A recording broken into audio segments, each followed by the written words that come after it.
அன்பு உள்ளங்கள் அனைவருக்கும் வணக்கம்.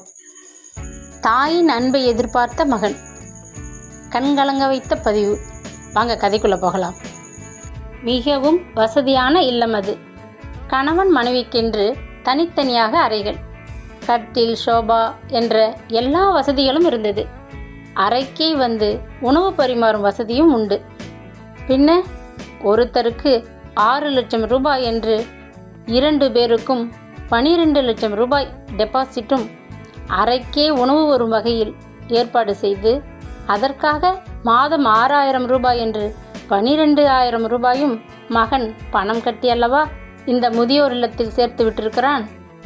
கை நிறைய கல்லும் தங்கமுமாக வளையல்கள், கழுத்தில் 4 பவுன் சங்கிலி, இடுப்பில் பட்டுப்புடவை என்று இருக்கும் தன் மனைவி சியாமளா ஏன் அழுது கொண்டே இருக்கிறாள் என்று புரியாமல் சதாசிவம் அவளையே வெறுமையாய் பார்த்து கொண்டிருந்தார். பரிமாறிய உணவை கூட சாப்பிடாமல் உனக்கு என்ன குறை வந்துவிட்டது என்று அவளை பார்த்து கேட்டாள். சற்றென்று அழுது கொண்டே அவரை நிமிர்ந்து பார்த்த சியாமளா, ஏங்க, நான் ஏன் அழறேன்னு உங்களுக்கு தெரியாதா, அல்லது தெரியாத மாதிரி நடிக்கிறீங்களா என்றாள். நம்ம பையன் 5 பெட்ரூம் வச்சு பெரிய பங்களா கட்டியிருக்கான். கிரகப்பிரவேசம் பண்ணினான். நாமும் தானே கூட இருந்தோம். அவ்வளோ பெரிய வீட்டில் உங்களுக்கு தங்க இடம் கிடையாது என்கிற மாதிரி இங்கே கொண்டு வந்து விட்டுட்டு போயிட்டானே. என்னங்க பையன் இவன் இந்த நிலைமைக்கு வர நாம் எவ்வளோ கஷ்டப்பட்டு இருப்போம் என்றாள். சதாசிவம் நிதானமாக, நம்ம பையனை நல்ல நிலைமைக்கு கொண்டு வரணுங்கிறது நம்ம கடமை. அதுக்காக நம்ம பாடுபட்டோம். என் சம்பாத்தியமே நிறைய வந்தோம். நான் சொல்ல கேட்காம நீயும் வேலைக்கு போய் சம்பாதிச்ச, பையனுக்காக ஏகமாக செலவழிச்ச. ஆனால் பெற்றவங்களா அவங்கக்கிட்ட எதையெல்லாம் சொல்லி சண்டையாக போட முடியும்? அப்படியே அவனை திட்டினாலும் அவனுக்காக நாம் உழைச்சதெல்லாம் வீணாக போயிடாதா? அப்படியும் அவன் என்ன நம்மளை அனாதை இல்லத்திலையா விட்டுருக்கான்? நல்ல வசதியான முதியோர் இல்லத்தில் தானே விட்டுருக்கான். சும்மா அழுதுண்டு இருக்காம சாப்பிடு என்றார் சதாசிவம். என்னதான் நீங்கள் சமாதானம் சொன்னாலும் என் மனசு கேட்கலிங்க. எப்படியெல்லாம் வளர்த்தேன், சௌரியம் பண்ணி கொடுத்தேன் என்று மீண்டும் புலம்ப ஆரம்பித்தாள். சரி, நீ இப்படி சொல்கிற, அவன் என்ன நினைக்கிறான்னு தெரியலையே என்றார் சதாசிவம். மறுநாள் சாயங்காலம் பையன் ரகு வந்தான். வந்தவன் அப்பாவிடம் ஒரு ஃபோன் நம்பரை கொடுத்தான். அப்பா, இது டிரைவரோட ஃபோன் நம்பர்ப்பா. அம்மாவும் நீங்களும் எங்கேயாவது கோவில், ஹாஸ்பிட்டல் அப்படின்னு போகணுன்னா ஃபோன் பண்ணிவிட்டு காரில் சௌகரியமாக போயிட்டு வாங்க. டிரைவருக்கெல்லாம் பணம் ஒன்றும் கொடுக்க வேணாம், அதெல்லாம் நான் பார்த்துக்கிறேன் என்றான். அதுவரை சும்மா இருந்த சியாமளா சுர்ரென்று கத்த ஆரம்பித்தாள். ஏண்டா, என்ன நினச்சிட்டு இருக்க? பெரியவனடா நீ. பணம் கொடுக்குறானாம், பணம்.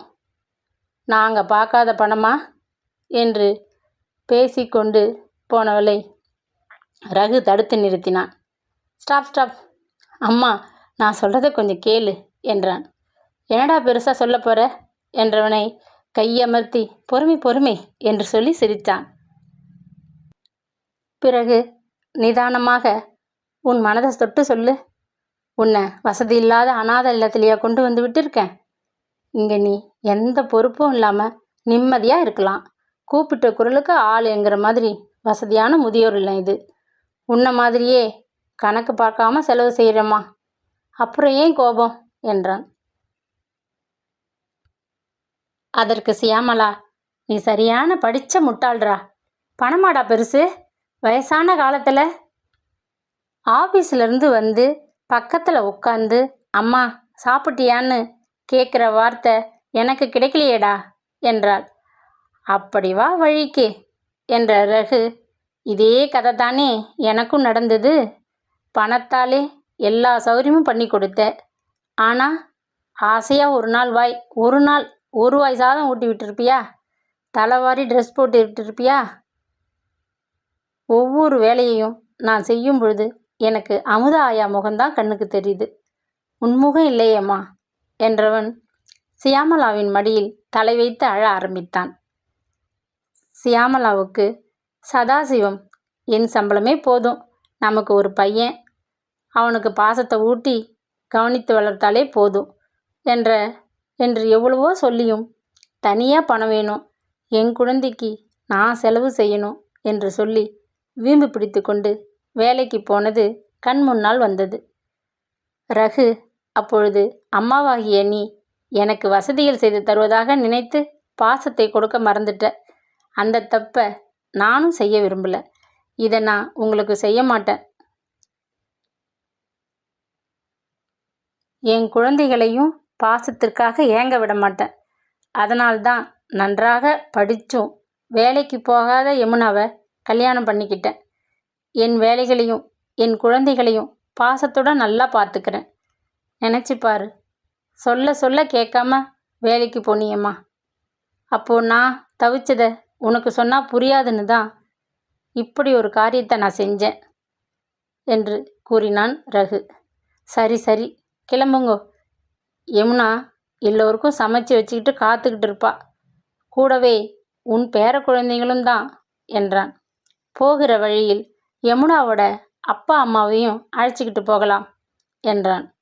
வீட்டிற்கு போனதும் கீழே இருக்கிற 2 பெட்ரூமில் ஒன்று உங்களுக்கு, மற்றொன்று யமுனாவோட அப்பா அம்மாவுக்கு, மாடியில் எங்களுக்கு, 2வது குழந்தைகளுடையது, 3வது விருந்தினர்கள் வந்தால் தங்க என்றான்.